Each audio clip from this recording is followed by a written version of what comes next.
Hai teman-teman semua, kembali lagi sama kelompok 5. Jadi hari ini kita bakal membahas materi mengenai sintaksis. Tapi sebelum kita bahas materi mengenai sintaksis, mari kita kenalan lagi sama anggota kelompok 5. Nah, kelompok anggota 5 terdiri dari yang pertama, Alvindi Rosa, kedua, Gandhi Bastian, ketiga, Hasyana Jamilah, keempat, Niken Arina, dan kelima ada Tutut Hanifah. Kalian tahu nggak sih apa itu sintaksis? Jadi sintaksis ini adalah cabang ilmu linguistik yang mengkaji seluk-beluk tata bahasa dalam satuan kalimat. Nah, sintaksis ini sendiri mengkaji mengenai frasa, klausa, dan juga kalimat. Baiklah, di sini saya akan menjelaskan mengenai frasa. Apa sih yang dimaksud frasa?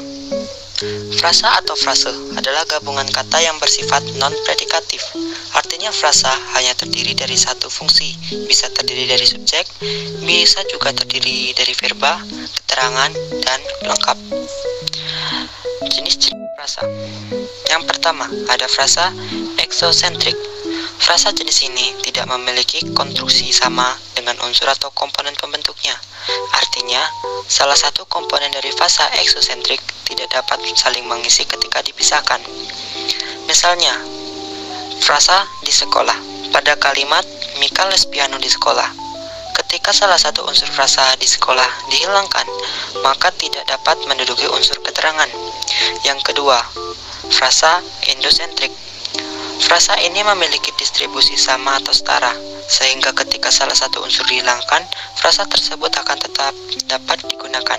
Selain itu, frasa ini juga memiliki salah satu bagian yang disebut komponen atasan dan komponen bawahan. Misalnya, dalam frasa motor Supra, dalam kalimat Nina mengendarai motor Supra, unsur atasan dalam frasa tersebut adalah motor, sedangkan unsur bawahan atau yang membatasi adalah Supra. Yang ketiga, koordinatif.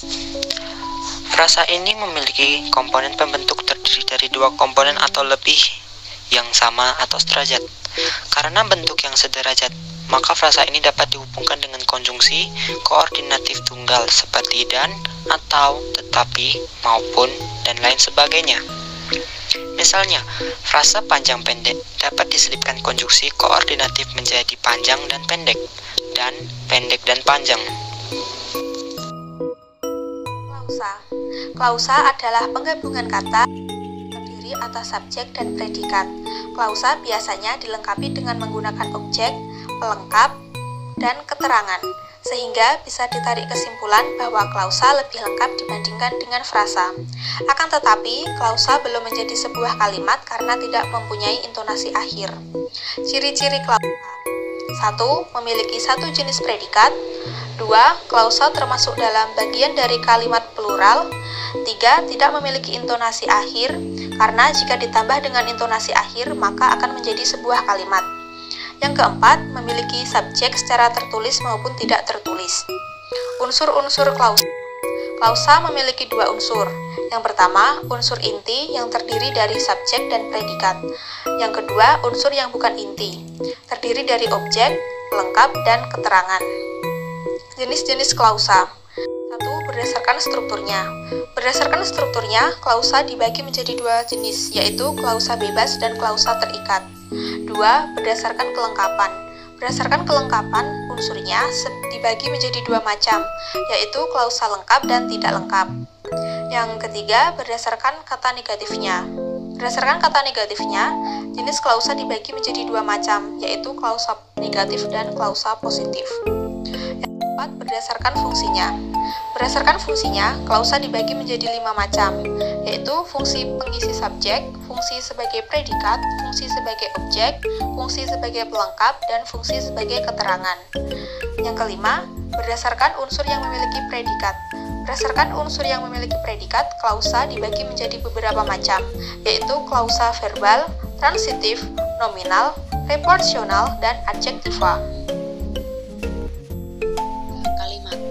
Pengertian kalimat. Kalimat merupakan kumpulan kata yang setidaknya terdiri atas subjek dan predikat. Kalimat pun dapat terbentuk dari satu klausa maupun beberapa klausa. Kalimat adalah satuan bahasa yang diawali oleh huruf kapital, diselingi atau tidak diselingi tanda koma, titik dua atau titik koma, dan diakhiri dengan lambang intonasi final yaitu tanda titik, tanda tanya, dan tanda seru. Ciri-ciri kalimat. Pertama, diawali dengan huruf kapital dan diakhiri dengan tanda titik, tanda tanya, atau tanda seru. Kedua, sekurang-kurangnya terdiri atas subjek dan predikat. Ketiga, mengandung pikiran yang utuh. Keempat, mengandung urutan logis. Setiap kata atau kelompok kata yang mendukung fungsi, yaitu subjek, predikat, objek, dan keterangan, disusun dalam satuan menurut fungsinya. Kelima, mengandung satuan makna, ide, atau pesan yang jelas. Unsur kalimat. Yang pertama ada subjek. Fungsi subjek merupakan pokok dalam sebuah kalimat. Yang kedua ada predikat. Predikat merupakan unsur yang membicarakan atau menjelaskan pokok kalimat atau subjek. Ketiga ada objek. Fungsi objek adalah unsur kalimat yang kehadirannya dituntut oleh verba transitif pengisi predikat dalam kalimat aktif. Keempat ada fungsi pelengkap. Melengkapi kalimat lainnya seperti subjek, predikat, objek, dan lain-lain agar kalimat tersebut dapat berdiri sendiri. Kelima ada keterangan. Unsur keterangan memiliki fungsi untuk menambah informasi pada kalimat yang akan disajikan sehingga komunikasi mudah dipahami. Contoh kalimat: Dina belajar. Dina sebagai subjek, belajar sebagai predikat. Ibu memasak nasi. Ibu sebagai subjek, memasak sebagai predikat, nasi sebagai objek. 3. Ayah membeli sepeda di pasar. Ayah sebagai subjek, membeli sebagai predikat, sepeda sebagai objek, di pasar sebagai keterangan. Anak-anak sedang bermain layang-layang. Anak-anak sebagai subjek, sedang bermain sebagai predikat, layang-layang sebagai pelengkap. Doni bermain di lapangan. Doni sebagai subjek, bermain sebagai predikat, di lapangan sebagai keterangan. Adik membelikan kucingnya makanan kucing. Adik sebagai subjek, membelikan sebagai predikat, kucingnya sebagai objek, makanan kucing sebagai pelengkap. Jenis-jenis keterangan. Pertama, keterangan tempat. Contohnya, ayah akan berangkat menuju Surabaya. Kedua, keterangan waktu. Contohnya, matahari terbenam di sore hari. Ketiga, keterangan tujuan. Dwi memilih kelas karyawan supaya dia bisa berkuliah sambil bekerja. Keempat, keterangan cara. Contohnya, para tentara berjuang dengan gagah berani. Kelima, keterangan penyerta. Contohnya, campurkan kocokan telur tadi bersama tepung, kemudian aduk hingga rata. Keenam, keterangan perbandingan. Masakan yang dibuat ayah enak seperti masakan ibu. Ketujuh, keterangan syarat. Contohnya, kamu akan lulus jika rajin belajar. Kedelapan, keterangan akibat. Contohnya, setiap hari Firman selalu berolahraga sehingga dia memiliki badan yang sehat. Kesembilan, keterangan sebab. Contohnya, Laras tidak dapat bersekolah hari ini karena sakit. Saya akan melanjutkan mengenai jenis-jenis kalimat. Yang pertama yaitu kalimat tunggal. Kalimat tunggal merupakan kalimat yang memiliki satu klausa. Contohnya, ayah sedang tidur. Yang kedua, kalimat majemuk.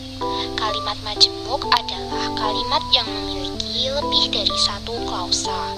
Contohnya, ayah dan ibu senang membuat masakan soto Banjar karena hidangan ini adalah makanan favorit mereka. Yang ketiga, yaitu kalimat aktif. Kalimat aktif adalah kalimat yang predikatnya kata kerja aktif. Verba aktif ditandai dengan prefiks me, memper, dan be. Contohnya, kakak membaca buku. Yang keempat yaitu kalimat pasif. Kalimat pasif adalah kalimat yang subjeknya dikenai suatu pekerjaan atau tindakan atau aktivitas. Kalimat pasif ini merupakan kebalikan dari kalimat aktif. Contohnya, buah mangga dipetik oleh ibu.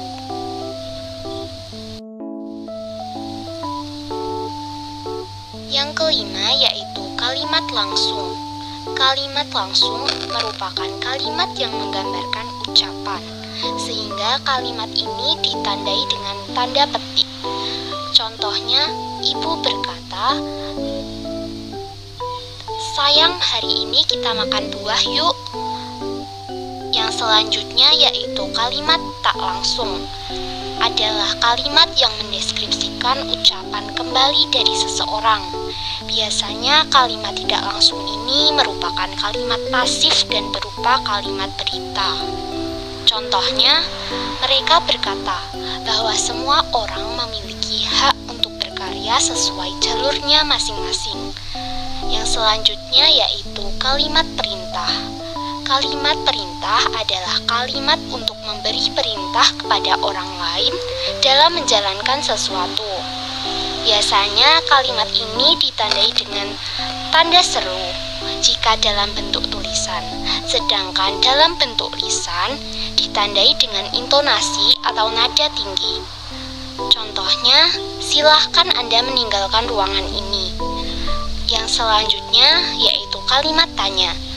Kalimat tanya merupakan kalimat yang ditandai dengan tanda tanya dan memiliki tujuan untuk mendapatkan informasi dari orang lain. Contohnya, "Kapan saya bisa menemui Anda?" Itu tadi pemaparan materi terkait bab sintaksis.